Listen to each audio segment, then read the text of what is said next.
أعوذ بالله من الشيطان الرجيم. بسم الله الرحمن الرحيم.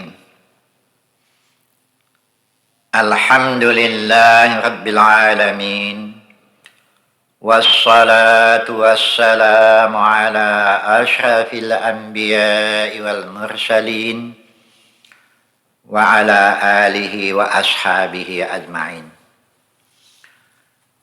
Amma ba'du, Rabbi shrah li sadri wa yassir li amri wahlul 'uqdatam min lisani yafqahu qawli. Allahumma rabbi adkhilni mudkhala sidqin wa akhrijni mukhraja sidqin waj'al li min ladunka sultanan nasira. Rabbi a'udzu bika min hamazati syayatin wa a'udzu bika rabbi ay yahdurun. Kita teruskan apa yang sudah saya sampaikan tadi, bahwa ada di antara manusia itu petunjuk sudah datang kepada dia, tapi karena pengaruh dunia yang bermain di dalam hatinya. Itu yang dimaksud pada surat Al-Baqarah ayat yang ke-18, summun bukmun umyun fahum la yarji'un. Tuli, bisu, buta, ya akibatnya mereka tidak akan kembali. Ini memang ayat ini ditujukan tadinya kepada orang kafir, orang munafik. Bukan tuli betul-betul telinga peka, bukan. Yang dimaksud bisu di sini bukan betul-betul bisu. Buta bukan buta mata. Tidak mau mendengar. Tidak mau mengatakan yang hak. Tidak mau melihat contoh. Orang-orang yang begini bagaimanapun tidak akan mendapat petunjuk daripada Allah. Kalau mereka mendengar nasihat-nasihat atau peringatan-peringatan dari orang yang ingin supaya dia menjadi orang yang baik, kadang-kadang melawan pun lagi. Seolah-olah nasihat orang itu macam pelor ya, menusuk hatinya. Itu yang dimaksud juga oleh ayat yang ke-19 di surat Al-Baqarah. Au kasayyibim minas sama'i fihi zulumatun wa ra'dun wa barqun yaj'aluna asabi'ahum fi adhanihim minas sawa'iqi hadaral mauti wallahu muhitum bil kafirin. Seperti hujan lebat yang mencurah dari langit, yang dalam keadaan gelap gulita, guruh dan kilat datang. Mereka sumbat telinga mereka dengan jari-jari mereka, seolah-olah mereka takut menghadapi kematian dari suara petir-petir itu. Wallahu muhitum bil kafirin. Ayat ini ditutup. Kemanapun mereka pergi, namun mereka tidak bisa lari dari kekuasaan Allah. Ya betul-betul ya, Quran, nasihat oleh mereka-mereka yang bandel-bandel, si kafir, si munafik, seolah-olah bunyi Quran itu macam bunyi halilintar buat dia ya. Segala berita-berita gaib yang disampaikan kepada mereka, seolah-olah mereka di dalam gelap gulita. Makin kacau utaknya. Perintah-perintah yang ada di dalam, baik larangan, seolah-olah dianggap mereka menjadi penghalang buat merebut dunia. Apalagi kaum-kaum yang biasa menyembah berhala, orang-orang yang biasa memegang adat. Padahal cahaya dan kilat yang memberikan penerangan kepada mereka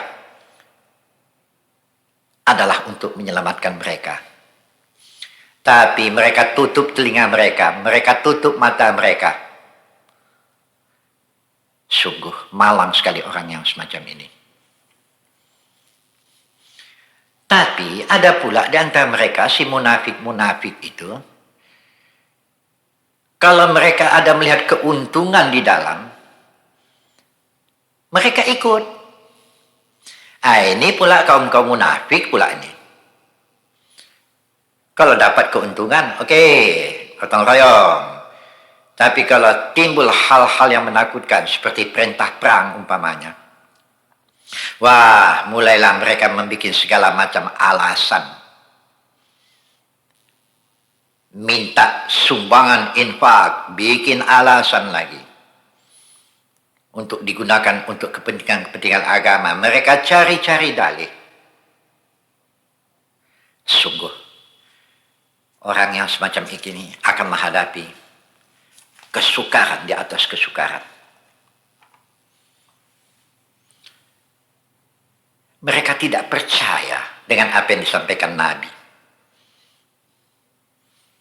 Itu di ayat yang ke-25.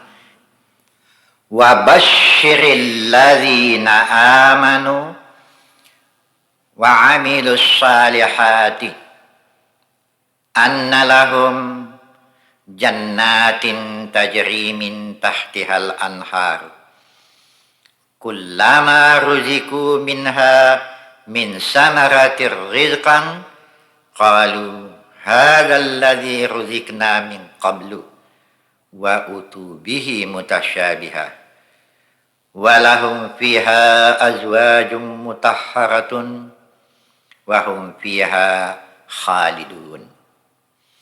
Ini surat Al-Baqarah ya, ayat yang ke-25. Gembirakanlah orang-orang yang beriman, yang imannya itu dibuktikannya dengan amal saleh, amal yang baik. Mereka akan memperoleh surga-surga yang mengalir padanya sungai-sungai. Atau tanda kurung, rahmat yang tidak putus-putusnya. Tiap-tiap kali mereka diberi dengan satu pemberian. Apakah merupakan semacam buah-buahan surga? Mereka akan berkata, inilah kiranya yang telah dijanjikan kepada kita lebih dahulu. Dan akan diberi kepada mereka lagi pemberian yang bermacam-macam coraknya. Mereka di surga akan mendapat jodoh-jodoh yang suci. Mereka kekal di dalamnya. Yang dimaksud mereka kekal di dalamnya, mereka tidak akan dikeluarkan dari surga lagi.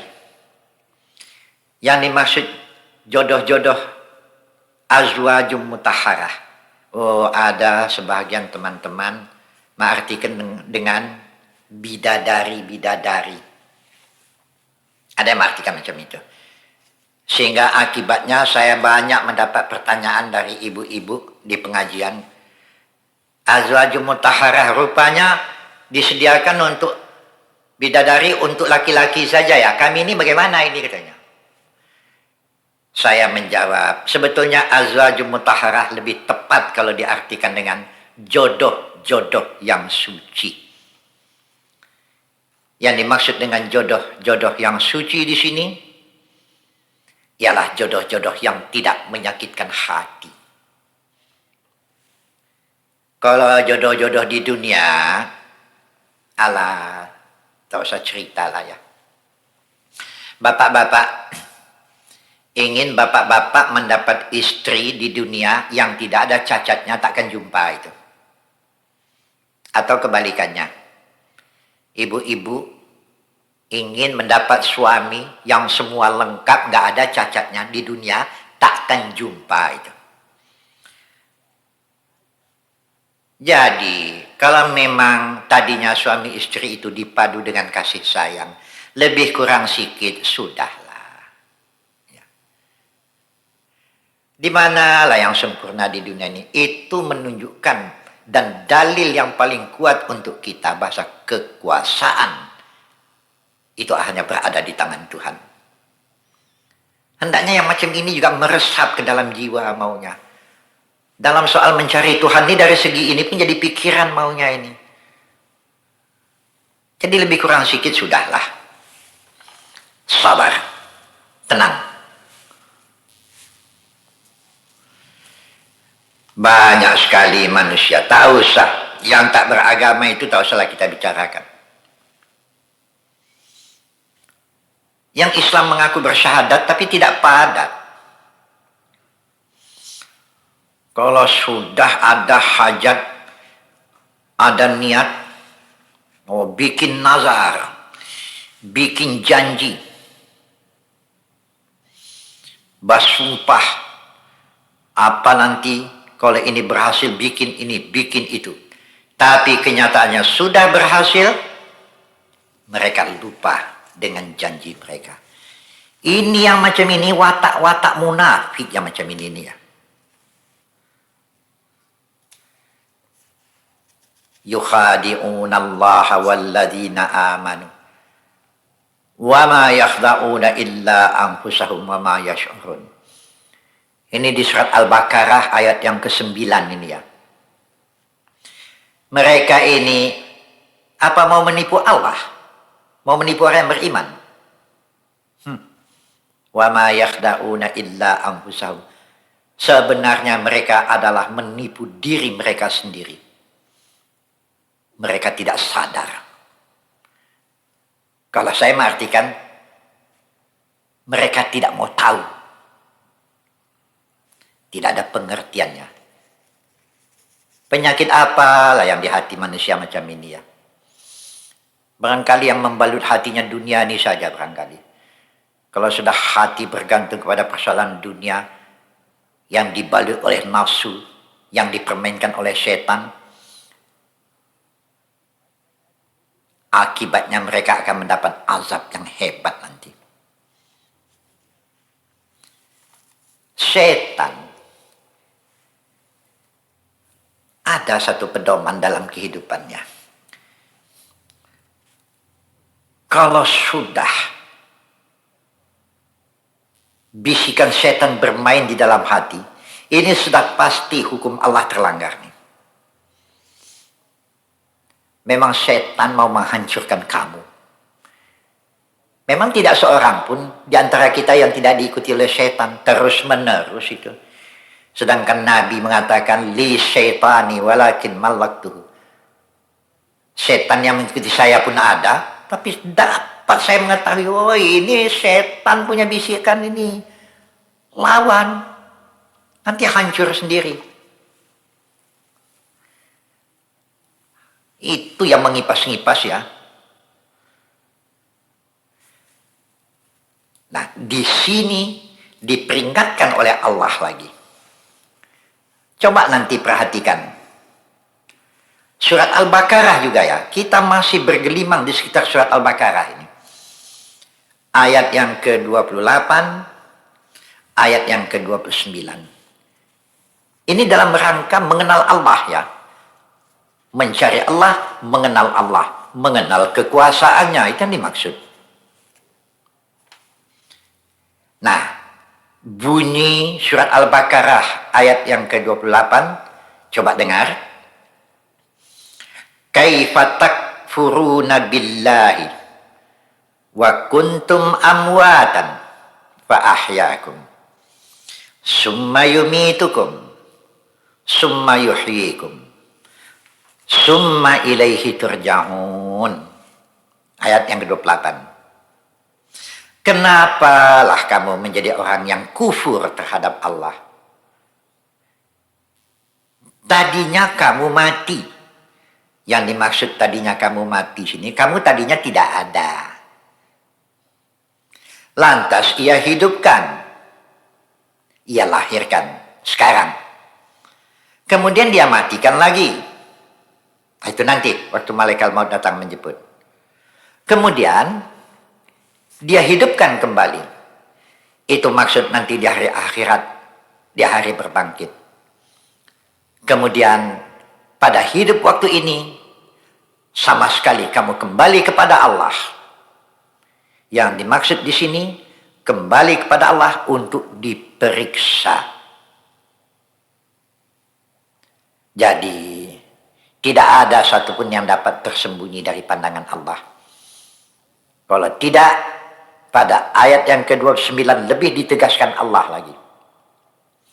Walladzi khalaqa lakum ma fil ardi jami'a summa stawa ila as-sama'i fasawwahunna sab'a samawat wa huwa bikulli syai'in alim. Allah yang telah menjadikan untuk kamu sekalian apa yang di bumi. Dan kemudian dia menghadap ke langit. Ia ciptakan langit dengan 7 lapis. Allah mengetahui apa saja. Allah mengetahui dengan sesuatu apa saja. Ya, dengan hal-hal seperti yang kita hadapi di dunia ini, itu kan sudah pernah saya sampaikan beberapa waktu yang sudah. Ya. Bertahanlah dengan keimanan, istiqamah, jangan goyang. Jangan buruk sangka terhadap Allah ya. Kok begini, kok begini, kok begini. Jangan main kok-kok lah. Kalau terjadi apa-apa yang tidak menyenangkan, cepat meminta ampun ke Tuhan. Jangan main kok begini, kok begini, kok begini. Apalagi menuduh orang lain. Lebih parah lagi. Ingat ya. Satu dosa saja yang dibikin oleh nenek kita Adam sudah di surga tercampak keluar. Sudah di dalam surga dengan Hawa. Itu nenek kita itu. Atuk dengan nenek ya. Bikin kesilapan. Dilarang mendekati satu pohon. Syajaratul khuldi. Didekati ini pohon. Itu sama sekali karena rayuan setan itu. Akibatnya silap, lupa, diusir keluar. Untunglah permohonan ampunnya, taubatnya kepada Allah diterima. Itulah di antara doa dari Nabi Adam dengan Hawa.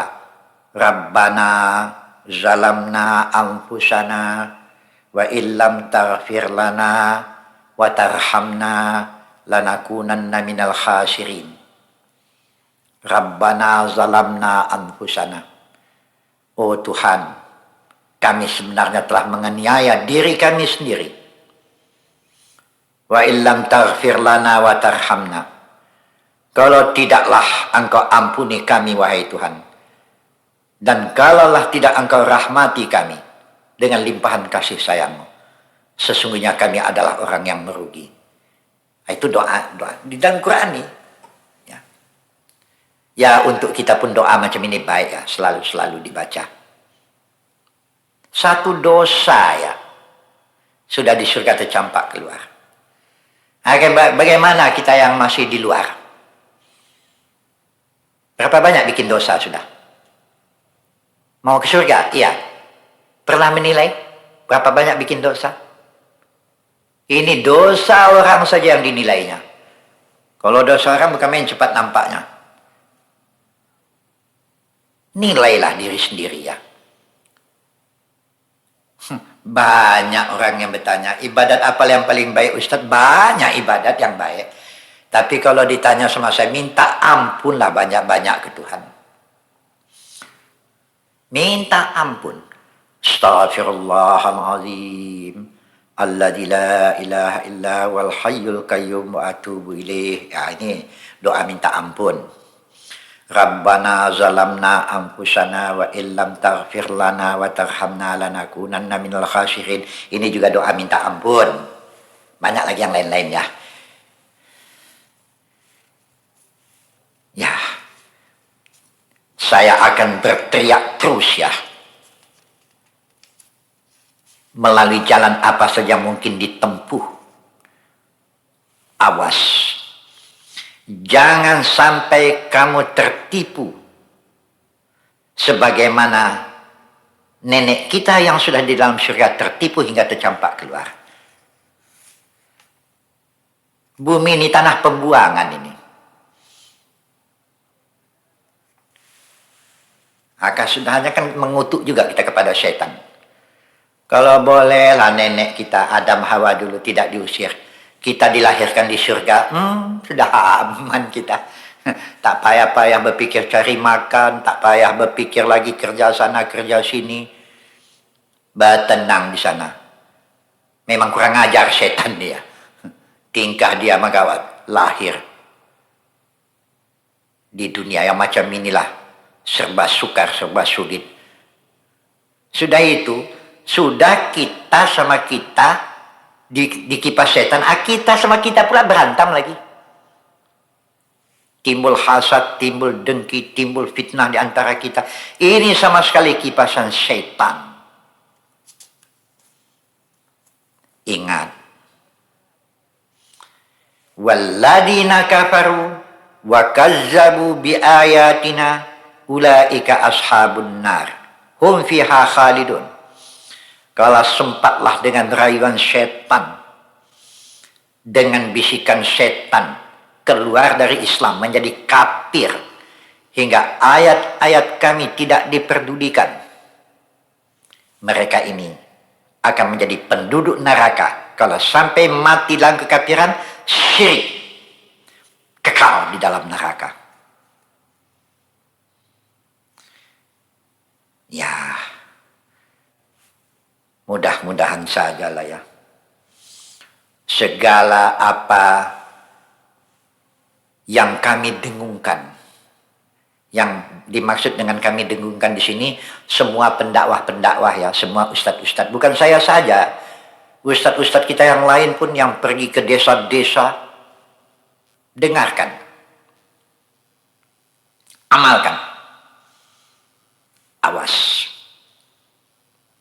Saya peringatkan sekali lagi. Tidak ada yang menjadi rayuan daripada setan agar kamu menantang hukum Allah. Tidak ada yang menjadi rayuan dari setan agar kamu meninggalkan peringatan-peringatan dari Nabi. Ya, sekurang-kurangnya yang hak dengan yang batil jangan dicampur adukkan.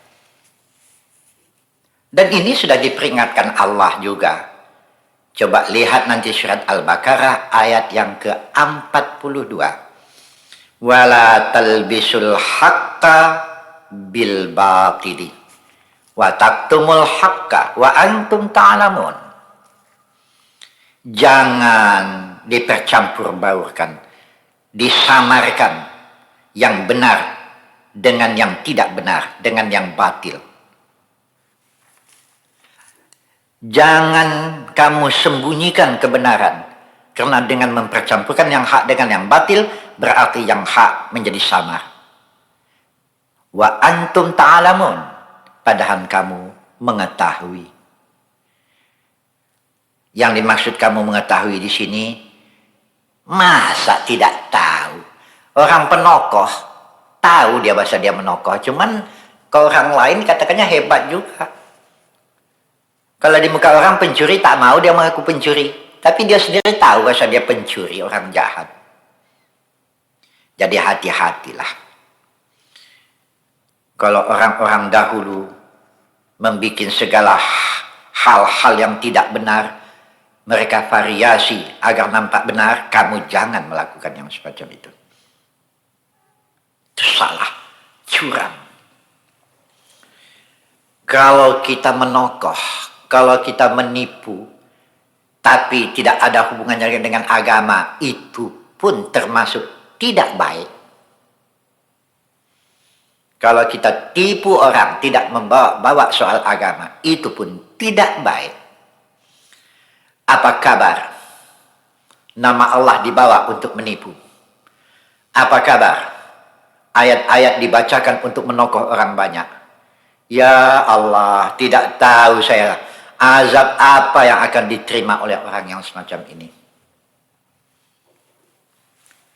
Wattaqu yaumal la tajzi nafsun an nafsin syai'a wa la yuqbalu minha syafa'ah wa la yu'khadhu minha 'adlun wa la hum yunsarun. Takutlah kamu kepada satu hari yang dimana satu diri tidak dapat melepaskan dirinya dengan jalan apapun juga. Dan segala macam permohonan kamu tidak didengar oleh Tuhan lagi. Tebusan sama sekali tidak ada harganya di sisi Tuhan. Mereka tidak akan mendapat pertolongan daripada siapapun.